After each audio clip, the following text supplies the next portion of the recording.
EC একা নয়, রাজনৈতিক দলগুলো ওয়াদাবদ্ধ জাতিকে সুন্দর নির্বাচন দিতে বলে মন্তব্য করেছেন প্রধান নির্বাচন কমিশনার এএমএম নাসির উদ্দিন। তিনি আজ নির্বাচন কমিশনে জামায়াতে ইসলামী ও এনসিপি সহ 7টি দলের প্রতিনিধিদের সঙ্গে বৈঠকে কথা বলেন। সকাল 10:30টার দিকে বৈঠকটি শুরু হয়। দুপুর 12:30টা পর্যন্ত বৈঠক হওয়ার কথা রয়েছে। এছাড়া দুপুর 2টা থেকে বিকেল 4টা পর্যন্ত বিএনপি, বিজেপি, গণ অধিকার পরিষদ, নাগরিক ঐক্য, বিআরপি ও বাসদ মার্ক্সবাদীর সঙ্গে মতবিনিময় করবে ইসি। গত এক সপ্তাহে এ পর্যন্ত 36টি নিবন্ধিত রাজনৈতিক দলের সঙ্গে নির্বাচনী আয়োজন নিয়ে আলোচনা করেছে ইসি। দর্শক, এই মুহূর্তে জামায়াত ইসলামের আইনজীবী শিশির মনির কথা বলছেন। আমরা সরাসরি চলে যাচ্ছি সেখানে। সময়সীমা নির্ধারণ করা উচিত। এর আগে 24-এ বলছেন, এটাকে মনে হচ্ছে না তো ম্যান্ডেটরি, এটা মনে হচ্ছে একটা অপশনাল কিছু বলে দিচ্ছেন, যে প্রতীক বরাদ্দের পর পারস্পরিক সম্প্রীতি সৌহার্দ্যপূর্ণ পরিবেশে নির্বাচনী প্রচারণার উদ্দেশ্যে রিটার্নিং অফিসার বা সহকারী রিটার্নিং অফিসার একই মঞ্চে সকল প্রার্থীদের উপস্থিতিতে তাহাদের নির্বাচনী ইশতেহার পাঠ এবং আচরণবিধি প্রতিপালনের ঘোষণা প্রদানের ব্যবস্থা করিতে পারিবেন।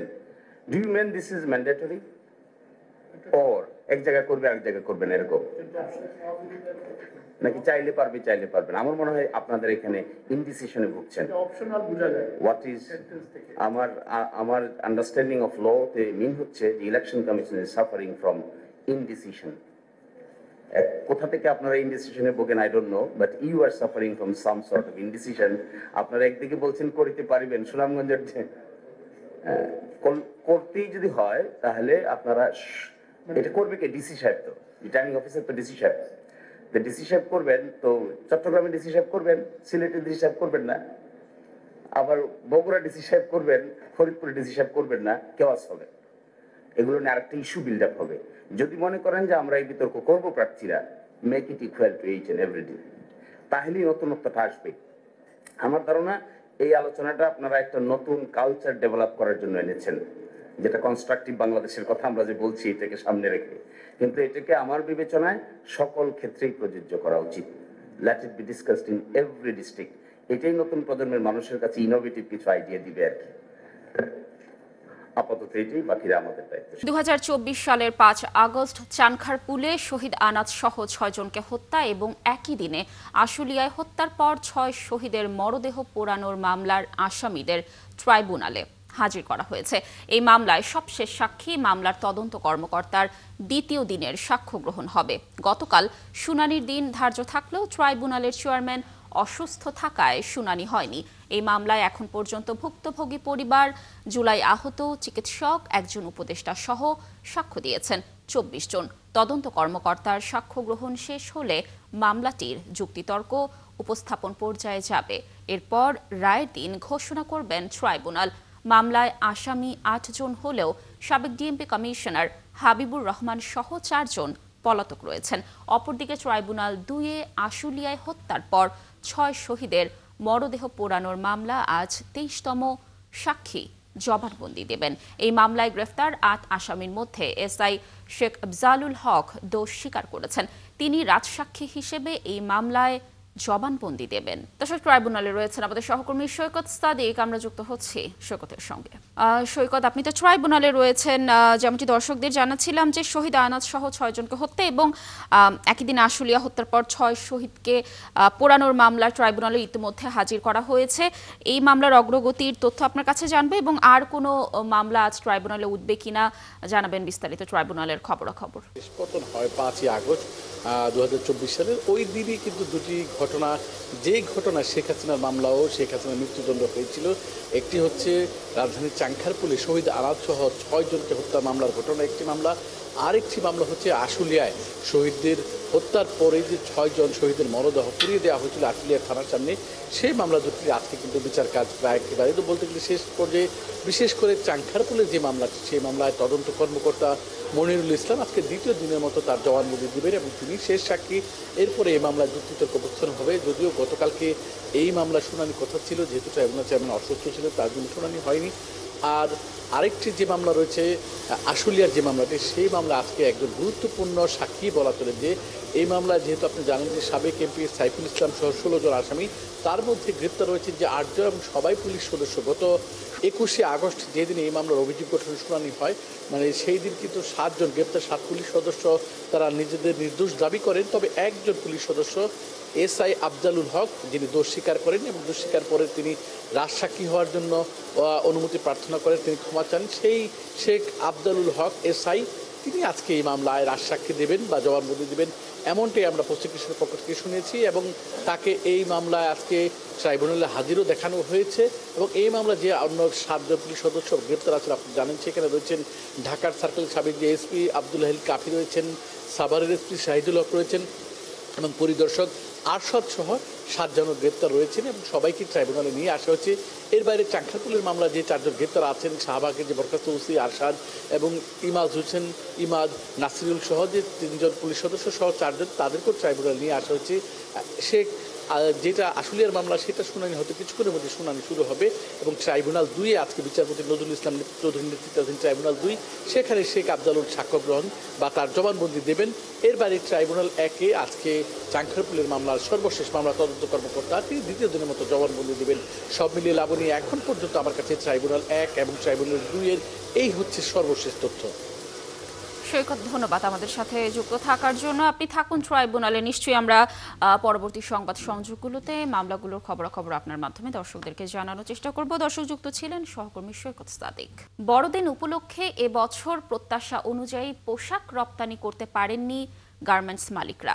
তৈরি পোশাক শিল্পের উদ্যোক্তারা বলছেন, বিশ্বমন্দা এবং ট্রাম্প শুল্কে মূল্যস্ফীতি উস্কে দেওয়ার কারণে ক্রেতাদেরও ক্রয় ক্ষমতা কমেছে। অন্যদিকে ফেব্রুয়ারিতে জাতীয় নির্বাচন ঘিরে অস্থিতিশীল পরিস্থিতি তৈরি হতে পারে এমন আশঙ্কাতেও ক্রয়াদেশ কমিয়েছেন পশ্চিমারা। জাহিদুল ইসলামের প্রতিবেদন। বছরের বেশিরভাগ সময় গড়পড়তা পোশাক রপ্তানি করলেও বড়দিন উপলক্ষে নতুন ডিজাইনের ক্রয়াদেশ আসে জুন এবং জুলাইয়ের দিকে, যা রপ্তানি হয় সেপ্টেম্বর থেকে নভেম্বর পর্যন্ত। গার্মেন্টস মালিকরা বলছেন, পোশাক রপ্তানির মূল বাজার ইউরোপ এবং আমেরিকা সহ পশ্চিমা বিশ্বের দেশগুলো। 25 ডিসেম্বর বড়দিন উপলক্ষে তাদের মূল প্রস্তুতি থাকে ক্রিসমাসের পোশাকে। নতুন ডিজাইনের এবং উচ্চমূল্যের ক্রয়াদেশও থাকে এই সময়। তবে এবার পরিস্থিতি কিছুটা ভিন্ন। আমেরিকার শুল্ক আরোপের কারণে আসলে সাপ্লাই চেইনও কিন্তু একটা ভলাটিলিটি আছে। সাথে সাথে কিন্তু আমেরিকাতেই ওদের ডিমান্ডটা প্রায় 25 থেকে 30% কিন্তু কমেছে। আর ইন্ডিয়া এবং চাইনিজরা অনেক বেশি আকারে ওরা ইউরোপে ওরা ড্রাইভ দিচ্ছে এবং ইউরোপিয়ানরাও সুযোগটা নিচ্ছে। রপ্তানি উন্নয়ন ব্যুরোর তথ্য দিয়ে গার্মেন্টস মালিকদের সংগঠন বিজিএমইএ বলছে, বছরের জুলাই থেকে অক্টোবর বড়দিনের আগে এই 4 মাসে রপ্তানি বেড়েছে মাত্র 1.4%। ক্রিসমাস যখন আসে তার 3-4 মাস আগের থেকে আমাদের অর্ডারগুলো বেড়ে যায়। এবছর আমরা দেখলাম যে ক্রিসমাস নিয়ে খুব একটা মাতামাতি নাই, খুব একটা অর্ডারের কোনো প্রবৃদ্ধি নাই। সত্যি এটা হতাশাব্যঞ্জক এই ক্রিসমাসের অর্ডার না পাওয়াটা। গার্মেন্টস বাইং হাউস অ্যাসোসিয়েশন বলছে, এবছর বেশ কিছু পোশাক কারখানা বন্ধ হয়েছে, সামনে জাতীয় নির্বাচন। সবকিছুরই খবর নিজস্ব মাধ্যমে রাখছেন ক্রেতা প্রতিষ্ঠানগুলো। প্রায় 300-র মতো ফ্যাক্টরি বন্ধ হয়েছে। এই বন্ধ ফ্যাক্টরিগুলি কাস্টমারের কাছে একটা ভুল বার্তা যাচ্ছে এবং তার সাথে রাজনৈতিক অবস্থা আছে, সেটারও কোন দিকে ডাইরেকশনে যাবে সেটা নিশ্চিত না হওয়া পর্যন্ত মনে হয় না আমাদের এই সাফিসিয়েন্ট অর্ডারগুলি আমাদের কাস্টমাররা আমাদেরকে প্লেস করবে। অন্যদিকে স্থানীয়ভাবে উৎপাদন ও বন্দর সেবার খরচ বৃদ্ধির প্রভাবও ক্রিসমাসে রপ্তানি কমার কারণ বলছেন সংশ্লিষ্টরা। জাহিদুল ইসলাম, 71, ঢাকা। চট্টগ্রাম বন্দরে মিথ্যা ঘোষণা দিয়ে আমদানি করা হচ্ছে ঘন চিনি বা সোডিয়াম সাইক্লোমেট। কাস্টমস কর্মকর্তারা জানান, বাংলাদেশে খাবারে এই রাসায়নিক ব্যবহারের চোরা প্রবণতার কারণে এর আমদানি নিষিদ্ধ। কিন্তু অন্য রাসায়নিকের নামে এই নিষিদ্ধ পণ্যের আমদানি আশঙ্কাজনক হারে বেড়েছে। সম্প্রতি ধরা পড়েছে এরকম 2টি চালান। কাস্টমস কর্মকর্তারা আরও জানান, মিথ্যা বলে ঘন চিনি আমদানির প্রতিরোধে তারা কাজ করছে। সাইফুল ইসলাম শিল্পীর প্রতিবেদন। দেখতে অনেকটা চিনির মতো হলেও প্রকৃত অর্থে এগুলো চিনি নয়। চিনি তৈরির বিন্দুমাত্র উপাদান এখানে ব্যবহার হয়নি, অথচ এটি খাবারে ব্যবহার হচ্ছে। চিকিৎসকরা আরও জানান, এর স্বাদ সাধারণ চিনির চেয়ে 30 থেকে 50 গুণ বেশি মিষ্টি। তাই এটি ব্যবহার হয় মিষ্টান্ন ও কনডেন্স মিল্কে। পাশাপাশি আইসক্রিম, বেভারেজ, জুস, চকলেট এবং নানান শিশু খাদ্যেও এর ব্যবহার খুব পরিচিত। অথচ এটি খাবার উপযোগী চিনি নয়, বরং শিল্পে ব্যবহৃত রাসায়নিক। এই পদার্থ পেটে গেলে ক্যান্সার, কিডনি এবং লিভারের সমস্যা দেখা দেওয়ার ঝুঁকি বাড়ে। ঘন চিনি থেকে মিষ্টির স্বাদ পাচ্ছি, কিন্তু আমরা কার্বোহাইড্রেটের চাহিদা মেটাতে পারছি না। তাহলে বাচ্চাদের যে ট্রুলি যে বাড়ে সুগার দরকার, এই সুগারটা কিন্তু সেখান থেকে আসছে না, শুধু মিষ্টির স্বাদটা যাচ্ছে। এবং এই স্বাদটা কিন্তু আলটিমেটলি এই সাইক্লামেট শরীরের জন্য ক্ষতিকর বিভিন্ন উপাদান আছে, যেটা কিডনি শাটডাউন থেকে শুরু করে অনেক কিছু হতে পারে। চট্টগ্রামের কাস্টমসের একজন কর্মকর্তা জানান, এবছর 28 অক্টোবর বন্দরে আসা 2টি কন্টেইনার থেকে জব্দ হয়েছে 39,000 কেজি ঘন চিনি। পলি অ্যালুমিনিয়াম ক্লোরাইড নামে চীন থেকে এই চালান আসে। এর আগে গত 16 সেপ্টেম্বর একটি বেসরকারি অফডক থেকে জব্দ করা হয়েছিল সোডা অ্যাশের নামে আমদানি করা 3 কন্টেইনার ভর্তি 60,480 কেজি ঘন চিনি। আমরা এই বিষয়ে আরও কাজ করছি। আমাদের গোয়েন্দা তথ্যের ভিত্তিতে আমরা আরও কিছু কনসাইনমেন্ট নিয়ে কাজ করছি, যেগুলোতেও ঘন চিনির অস্তিত্ব থাকার আশঙ্কা আমরা করছি। কাস্টমসের আরেক কর্মকর্তা জানান, খাবারের খরচ কমাতে মিষ্টি হিসেবে গোপনে ব্যবহার হয় এই ঘন চিনি। বৈধ পথে এর আমদানি নিষিদ্ধ হওয়ায় শিল্পের কাঁচামালের আড়ালে আনতে হয় এই পণ্য। এরই মধ্যে আটক হওয়া 2টি চালানের আমদানিকারক এবং C&OFF প্রতিষ্ঠানকে চিহ্নিত করেছে কাস্টমস। তাদের লাইসেন্স বাতিলের পাশাপাশি আইনগত ব্যবস্থা নেওয়া হচ্ছে। যারা এ পর্যন্ত কোনো জিনিস আমদানি করেছে তাদের বিরুদ্ধে আমরা কাস্টমস অ্যাক্ট অনুযায়ী ব্যবস্থা নিচ্ছি। কারণ দর্শানো নোটিশ জারি করা হয়েছে, তাদের বিন লক করা হয়েছে এবং তাদের বিরুদ্ধে প্রয়োজনে ফৌজদারি মামলা দায়ের করা হবে। বিশেষজ্ঞরা মনে করেন, জরুরি ভিত্তিতে মনিটরিং বাড়িয়ে এবং আমদানি নীতিতে কঠোরতা ও খাদ্যশিল্পে ল্যাব টেস্ট বাধ্যতামূলক করা ছাড়া ঘনচিনির ঝুঁকি কমানো সম্ভব নয়। হাসান আহমেদ, ৭১। রাজধানীর গুলিস্তানের রমনা ভবনে অগ্নিকাণ্ডের ঘটনা ঘটেছে মঙ্গলবার রাত 12:30টায়। 6 তলা বিশিষ্ট ভবনটির 3য় তলায় এই আগুনের সূত্রপাত হয়। খবর পেয়ে ফায়ার সার্ভিসের 5টি ইউনিটের ঘটনাস্থলে পৌঁছে আধা ঘন্টার চেষ্টায় আগুন নিয়ন্ত্রণে আনে। পরে অগ্নিকাণ্ডের বিষয়ে তাৎক্ষণিক প্রেস ব্রিফিংয়ে ফায়ার সার্ভিস জানায়, ভবনটির 3য় তলার এম আকবর টেইলার্স থেকে আগুনের সূত্রপাত হয়। প্রাথমিকভাবে ফায়ার সার্ভিসের ধারণা, ভেতরে থাকা ইন্টারনেট সংযোগ থেকে আগুনের উৎপত্তি হয়েছে। প্রাথমিক অনুসন্ধানে ক্ষয়ক্ষতি নিরূপণ করা সম্ভব হয়নি বলেও জানায় ফায়ার সার্ভিস। এদিকে আগারগাঁওয়ে কারিগরি শিক্ষা বোর্ডের সামনে দাঁড়িয়ে থাকা একটি গাড়িতে অগ্নিকাণ্ডের ঘটনা ঘটেছে। ফায়ার সার্ভিস জানায়, মঙ্গলবার রাত 11টার দিকে এই ঘটনা ঘটে। যেখানে আগুনটা লাগছে সেটা হচ্ছে একটা টেইলার শপ, এম আকবর টেইলার্স। এটা আনুমানিক 30 ফিট বাই 15 ফিট আয়তনের একটা শোরুম ছিল। কিন্তু প্রবলেম হচ্ছে, আপনি যখন একটা ব্যবসার সাথে সাথে যখন আরেকটা ব্যবসা করবেন, মিসিলিনিয়াস যখন হয়ে যাবে তখন কিন্তু সমস্যা। এখানে ব্রডব্যান্ডেরও একটা ব্যবসা করা হতো দোকানটার মধ্যে, আমি যতটুকু খবর পেলাম। আগুনটা অতি অল্প সময়ের মধ্যে আমরা নিয়ন্ত্রণে নিয়ে আসি। 12:35 আমরা এখানে পৌঁছাই, 12:58 সময় আমরা আগুনটা নিয়ন্ত্রণে দেই। গাজীপুরের শ্রীপুরে ঝুট গুদামে অগ্নিকাণ্ডের ঘটনা ঘটেছে। কোটি টাকার ঝুট মালামাল পুড়ে গেছে বলে দাবি ব্যবসায়ীদের। এছাড়া এ সময় 3টি গরু পুড়ে মারা গেছে। মঙ্গলবার মধ্যরাতে এই ঘটনা ঘটে। ফায়ার সার্ভিস জানায়, শ্রীপুর পৌরসভার মাওনা শ্রীপুর সড়কের বকুলতলা এলাকায় সারোয়ার হোসেনের ঝুট গুদামে আগুন লাগে। খবর পেয়ে প্রথমে শ্রীপুর ফায়ার সার্ভিসের একটি ইউনিট আগুন নেভানোর কাজে যোগ দেয়। পরে রাজেন্দ্রপুর মডার্ন ফায়ার সার্ভিসের আরও 2টি ইউনিট আগুন নিয়ন্ত্রণে আনতে কাজ শুরু করে। পরে ফায়ার সার্ভিসের 4টি ইউনিটের চেষ্টায় আগুন নিয়ন্ত্রণে আসে। গাজীপুর ফায়ার সার্ভিসের উপ সহকারী পরিচালক মোহাম্মদ মামুন জানান, আগুন লাগার কারণ ও ক্ষয়ক্ষতির পরিমাণ তাৎক্ষণিকভাবে জানা যায়নি। আন্দোলনের 19তম দিনে অপসোনিনের চাকরিচ্যুত ও চাকুরিরত শ্রমিকরা মুখোমুখি অবস্থান নিয়েছে। এই মুহূর্তে কারখানার সামনে উত্তেজনা পরিস্থিতি বিরাজ করছে। এরপরেও মালিকপক্ষ সংকট সমাধানে যথাযথ কোনো উদ্যোগ নিচ্ছেন না। সার্বিক বিষয়ে বিস্তারিত খবর জানাতে বরিশাল থেকে যুক্ত হচ্ছেন আমাদের সহকর্মী বিধান সরকার। বিধান, অপসোনিন শ্রমিকদের দুই পক্ষের মুখোমুখি অবস্থানের কথা দর্শকদেরকে জানাচ্ছিলাম। এখন সেখানকার পরিস্থিতি আপনি কেমন দেখছেন? সংঘর্ষ হয়েছে কিনা আদৌ এই বিষয়ে একটু জানবো। আর মালিক পক্ষ এই বিষয়ে কোনো মন্তব্য করেছে কিনা, কি তথ্য রয়েছে সর্বশেষ জানাবেন। লাবণী, আজকের 19তম দিনের মতো যাদের চাকরিচ্যুত হয়েছে ঠিক তারা কিন্তু এখানে কিন্তু অবস্থান করছে। দেখছেন তারা কিন্তু এখানে কারখানার সামনে 19তম দিনের মতো অবস্থান করছে এবং বিশেষ করে আজকে দেখছি তারা যে নারী শ্রমিক যাদের চাকরি হারা হয়েছে তারা কিন্তু ঝাড়ু নিয়ে অবস্থান করছে এখানে, যাতে করে অপর দিকে ঠিক 50 গজ দূরে তারা কিন্তু যারা এখানে যে চাকরিতে বহাল রয়েছে, যেসব শ্রমিকরা যারা আজকে এখানে প্রবেশ করতে চায় তারা কিন্তু সেখানে কিন্তু 50 গজ দূরে ঠিক মুখোমুখি অবস্থানে রয়েছে। আমরা সকাল 9টার দিকে দেখছি এখানে কিন্তু একটা উত্তেজনা বিরাজ করছিল, দফায় দফায় উত্তেজনা বিরাজ করছে। এদিক থেকে মাইকে এক পক্ষ স্লোগান দিচ্ছে, অপরদিকে এদিক থেকে অপর পক্ষ মাইকে স্লোগান দিচ্ছে, যার ফলে একটা উত্তেজনাকর পরিস্থিতি সৃষ্টি হয়েছে। আপনাকে দেখাতে পারি যে ঠিক 50 গজ দূরে আবার এই অপর দিকে যাদের চাকরি আজকের যারা চাকরি বহাল রয়েছে এবং যারা ঢুকতে চায় সেই শ্রমিকরা কিন্তু আজকে সেখানে কিন্তু আজকের অবস্থান করছে।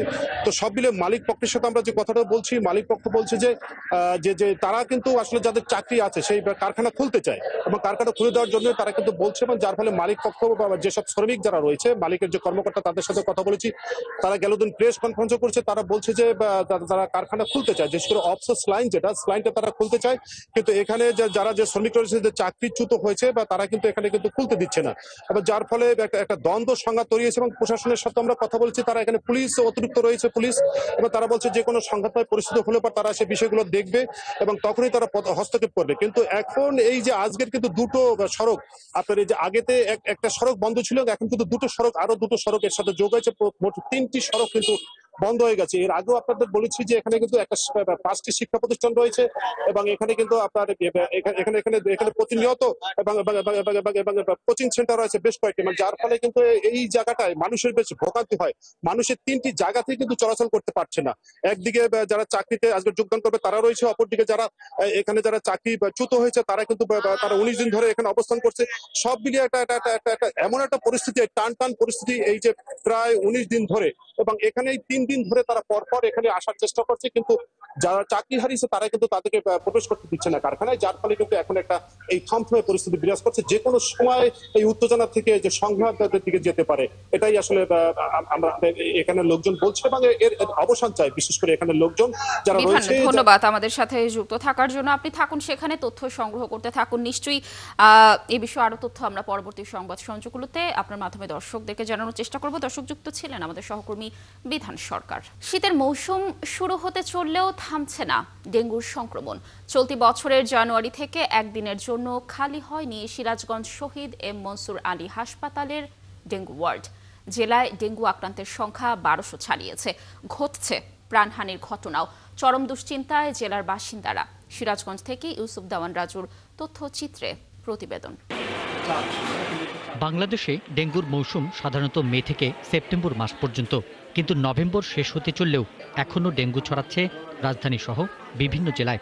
এবছর জানুয়ারি থেকে 16 নভেম্বর পর্যন্ত সিরাজগঞ্জের বিভিন্ন হাসপাতালে ডেঙ্গু আক্রান্ত ভর্তি হয়েছে 1270 জন। চিকিৎসকরা বলছেন ডেঙ্গুর ধরন পরিবর্তনের কারণে শীতকালেও ডেঙ্গুর ঝুঁকি থেকে যাচ্ছে।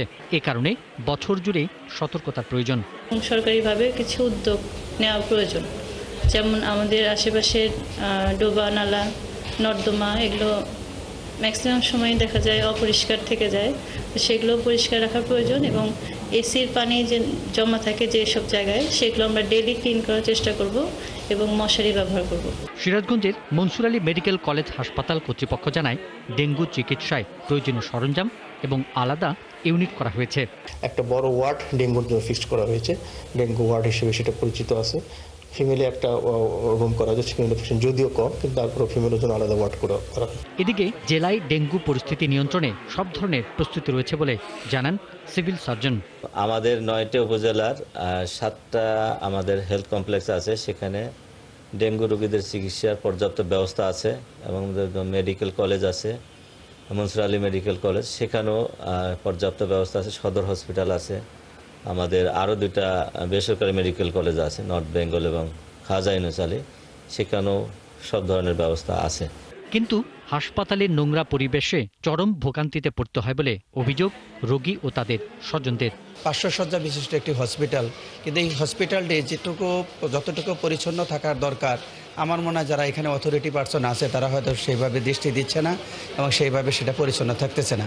হাসপাতালের যে বাথরুমগুলা, যে পরিবেশগুলা যে নোংরা, এর জন্য এই রুগীগুলা এবং রুগীর অভিভাবক যদি ওই হাসপাতাল বাথরুমগুলো ব্যবহার করা যায় তাহলে এরা আরও অসুস্থ বেশি হয়ে যাবে। ওগুলার পাইপ টাইপ সব ভাঙা, কিচ্ছু নাই ওখানে। ডেঙ্গুতে আক্রান্ত হয়ে সিরাজগঞ্জে চলতি বছর শাহজাদপুর ও উল্লাপাড়ায় 2 জন মারা গেছেন। পিন্টু হাজং, 71। দুনিয়ায় বিচিত্র দিবসের অভাব নেই, কিন্তু পুরুষদের নিয়ে যে দিবস রয়েছে এটাই বা কতজন জানেন? আয়োজন তো বহু দূরের কথা, তবুও আজ 19 নভেম্বর বিশ্বব্যাপী পালিত হচ্ছে আন্তর্জাতিক পুরুষ দিবস। আর যথারীতি বাঙালি সমাজে এই দিবস পালন নিয়ে পক্ষে ও বিপক্ষে আছে মত। সংগ্রামে সামনে থাকা আর আবেগে নিজেকে লুকিয়ে রাখার পুরুষের অদ্ভুত এক জীবনযাপনের গল্প শোনাচ্ছেন আমাদের সহকর্মী শাহনাজ শারমিন।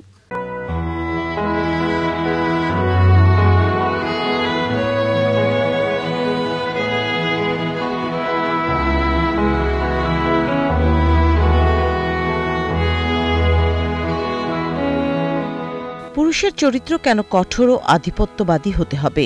পুরুষ কেন কাঁদতে পারবে না? বা পুরুষের কেন আবেগী হতে যত মানা?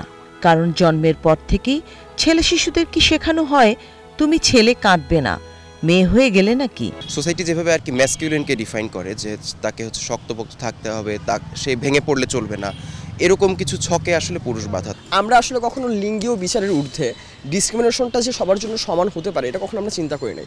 আমরা যে বঞ্চিত বা আমরাও যে মার্জিনালাইজড, সবসময় বলা হয় যে প্যাট্রিয়ার্কি সোসাইটিতে পুরুষ কর্তৃক নারীর যে নিষ্পেষণ, আমরা পুরুষ সবসময় একরকমভাবে আমাদের জীবন পার হয়, আলাদা করে হাইলাইট বা ফোকাস হওয়ার আমরা মনেই করি না যে কিছু দরকার বা প্রয়োজন আছে।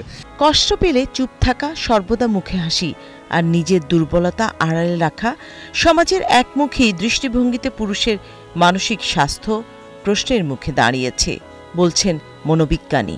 তারা অবসাদ, আত্মবিশ্বাস হারিয়ে দীর্ঘস্থায়ী মানসিক সমস্যার মধ্যেও নীরব থেকে সংকটে লড়াই করে যান একা। আমরা এমনভাবে একটা রোলে সেট করে দিয়েছি সমাজ, যে পুরুষ আসলে খুব শক্তিশালী, ভেঙে পড়তে পারবে না, তার কোনো যে আবেগীয় বিষয় সেগুলোকে সে প্রকাশ করতে পারবে না। সেগুলোকে অবদমন করতে করতে একসময় এমন হয়ে দাঁড়ায় যে কোনো কোনো ক্ষেত্রে এই পুরুষটি একজন অত্যাচারী হয়ে দাঁড়াতে পারে। এই পুরুষটি জানে না কিভাবে যে সমাজে বা তার পরিবারে যখন একটা আবেগীয় অবস্থা তৈরি হচ্ছে তখন কিভাবে সেটাকে সে ম্যানেজ করবে, এবং এই পরিস্থিতিতে কিন্তু সম্পর্কগুলো ক্ষতিগ্রস্ত হয়।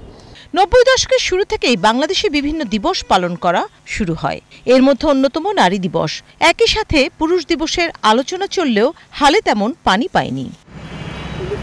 পুরুষতান্ত্রিক এই সমাজে নারী দিবস পালনের আদি প্রেক্ষাপটের সাথে পুরুষ দিবসকে এক করার পক্ষপাতী নয় ঢাকা বিশ্ববিদ্যালয়ের এই শিক্ষক। নারী দিবসের যে প্রেক্ষিত, যেভাবে নারী পৃথিবীর সর্বক্ষেত্রে হাজার বছর ধরে নির্যাতিত, নিপীড়িত হয়েছে, পুরুষ আসলে কখনো এটা হয়নি। সুতরাং পুরুষের জন্য আলাদা করে কোনো দিবসের দরকার নেই। পুরুষকে সেলিব্রেট করার জন্য যেভাবে এটাকে দেখা হয়েছে বা যেভাবে এটা ঐতিহাসিকভাবে তৈরি হয়েছে, এটা কিন্তু ইনডিরেক্টলি নারী দিবসকে একভাবে আপনি বলতে পারেন যে আন্ডারমাইন করার জন্যই করা হয়েছে। সুতরাং এই ধারণার সাথে আমি একেবারেই একমত না। সমস্যাটা হচ্ছে যে আমাদের এখানে আমরা পুরুষ হয়ে ওঠার যে প্রক্রিয়াটা আমাদের সমাজ তৈরি করে দেয়, সেটা আসলে পুরুষদেরকে অত্যাচারী করে তোলে। পুরুষদের নিয়ে গবেষণা সেন্টারের নির্বাহী পরিচালকের আছে ভিন্ন মত। বলছেন পুরুষের জীবনের গভীর বাস্তবতা, অভ্যন্তরীণ সংগ্রাম এবং চাপ ঢাকা পড়ে নিঃসঙ্গতার পর্দায়। তাই পুরুষের স্বাস্থ্য, মানসিক উন্নয়নের সাধনে প্রয়োজন আছে দিবসটি পালনের। তাদের শোনাতে হবে মানুষ হওয়াটাই সবচেয়ে বড় পরিচয়, লিঙ্গ নয়। পুরুষ দিবস অবশ্যই আমি বিশ্বাস করি যে একটা ভালো ফলাফল নিয়ে আসবে, কিন্তু এটা একমাত্র সমাধান নয়। নারী যখন শিক্ষিত হয়েছে কিংবা নারী যখন অর্থ রোজগার করছে, তখন কি আসলে আমরা দেখেছি যে সহিংসতা কমেছে? সহিংসতা কিন্তু কমে, সহিংসতা বরং বেড়ে গেছে। কারণ সেই নারীকে গ্রহণ করার মতন পুরুষ কিন্তু আমরা তৈরি করতে পারিনি, আমাদের সমাজে ছিল না।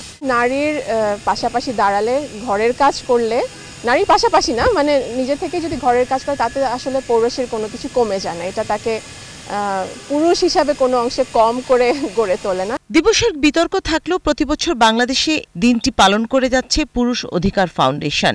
সমাজের কাঠামো পুরুষকে শুধু দায়িত্ব পালনের যন্ত্রে পরিণত করে ফেলেছে, যেখানে তার মানবিক অনুভূতির কোনো স্বীকৃতি নেই।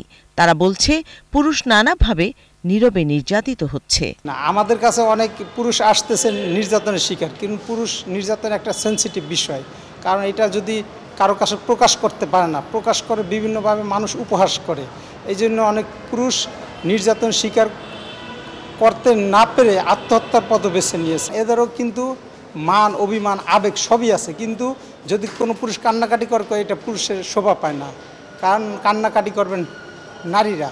এই জন্য পুরুষ, যেমন আমার কাছে অনেক পুরুষ কান্না করতে করতে একদম ভেঙে পড়ে, কিন্তু কয় ভাই আপনার কাছে ফোন করে আমার বুক ভরা যে বেদনা এটা কিছুটা হালকা হয়েছে, কারণ আমি আপনার কাছে কান্নাকাটি করতে পারছি। আর কারো কাছে যদি আমার দুঃখের কথা বলি সবাই উপহাস করবে, এই জন্য কারো কাছে প্রকাশও করতে পারি না। পুরুষতাত্ত্বিক দৃষ্টিভঙ্গি যেমন নারীদের অধিকার ও সম্মান থেকে বঞ্চিত করেছে, তেমনি পুরুষদেরও আবেগহীন, দায়িত্বকেন্দ্রিক এক জীবনযাপনে আবদ্ধ করে রেখেছে। প্রয়োজন এমন সমাজ ব্যবস্থা যেখানে নারী ও পুরুষ উভয়ই সমানভাবে সহানুভূতি ও সহমর্মিতা পাবে। পুরুষের কান্না দুর্বলতা নয়, তার মানবিক পরিচয়ের একটি অংশ হিসেবে বিবেচিত হবে। সংশ্লিষ্টরা বলছেন, সমাজের প্রতিটি স্তরে পরিবার, শিক্ষা, সংস্কৃতি ও গণমাধ্যমে এই মানবিক দৃষ্টিভঙ্গির চর্চা গড়ে তুলতে হবে। শানা শারমিন, ৭১, ঢাকা। দর্শক, চলছে সংবাদ সংযোগ, সরাসরি সংবাদ ও অনুষ্ঠান দেখতে চোখ রাখুন ৭১-এর ফেসবুক পেজ এবং সাবস্ক্রাইব করুন ৭১-এর ইউটিউব চ্যানেল। থাকুন ৭১-এর সাথে।